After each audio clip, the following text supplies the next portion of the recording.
बिस्मिल्लाहिर्रहमानिर्रहीम। अस्सलाम वालेकुम प्यारे बच्चों, कैसे हैं आप? यकीनन ठीक होंगे, तंदुरुस्त होंगे और अपनी गर्मियों की छुट्टियों में बहुत खुश भी होंगे। प्यारे बच्चों, आप जानते हैं हम अपनी उर्दू जमात दोम का रेमेडी पैक कर रहे हैं, जिसमें आज आपने जो सफ़ा मुकम्मल किया होगा अब तक वो ये वाला था। आपकी रेमेडी पैक में कुछ इस तरह से दिखाई दे रहा था, जिसमें आपने आज जिस हासिल ताल्लुम पे काम किया वो था हम आवाज़ अल्फाज की दुरुस्त निशानदेही कर सकें, यानी सुनकर उनको पहचान सकें, फिर बता सकें उनको कि आपने आया दुरुस्त उसकी निशानदेही की है या नहीं।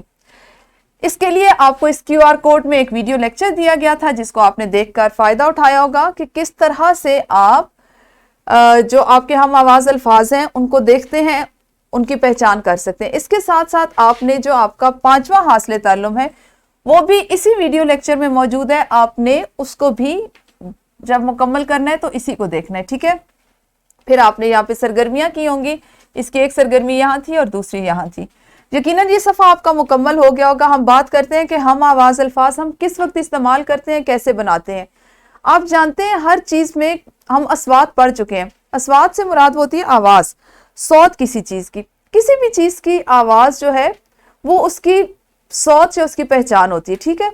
हम जैसे एक लफ्ज़ बोलते हैं तो हम किस तरह से पहचानते हैं कि उससे मिलता जुलता दूसरा लफ्ज़ जो उसकी जैसी आवाज़ जाहिर करता हो वो उसका हम आवाज़ लफ्ज़ होते हैं, जिसको बोलने में, जिसको अदा करने में एक जैसी आवाज़ें जाहिर हों। जैसे आना, जाना, इसी तरह से उठना, बैठना, बोलना और तोलना। इनमें क्या सिर्फ एक एक हर फर्क है, लेकिन जब आप इनको बोलते हैं, इनको अदा करते हैं तो ये तमाम अल्फाज जो है एक जैसी आवाज़ें रखते हैं।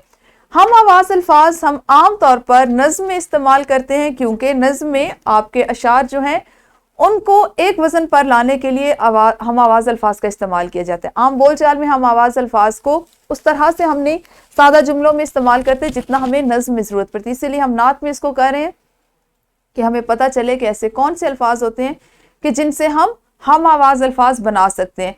हमेशा कोशिश किया करें, अगर आप अपने इर्द गिर्द कुछ चीज़ें देखते हैं तो उनसे कोई लफ्ज़ सोचा करें। रोज़ की एक सरगर्मी रखें कि आपने जो हासिल ताल्लुम पढ़ा, जो सीखा, उसी को रोज़ाना ज़िंदगी में उसकी मशक करने के लिए उससे मुतल्लिका 5 से 10 अल्फाज खुद से बनाएं, खुद से सोचें, अपने इर्द गिर्द गौर करें, अपने इर्द गिर्द के माहौल से 5 या 10 अल्फाज मुंतखब करें और उन अल्फाज के हर लफ्ज़ से कम अज़ कम 2 से 3 हम आवाज़ अल्फाज बनाएं। फ़ायदा क्या होगा? आपके ज़ख़ीरा अल्फाज में इजाफा होगा, आपके सोचने समझने की सलाहियत में इजाफा होगा, आपके बोलने की सलाहियत में इजाफा होगा।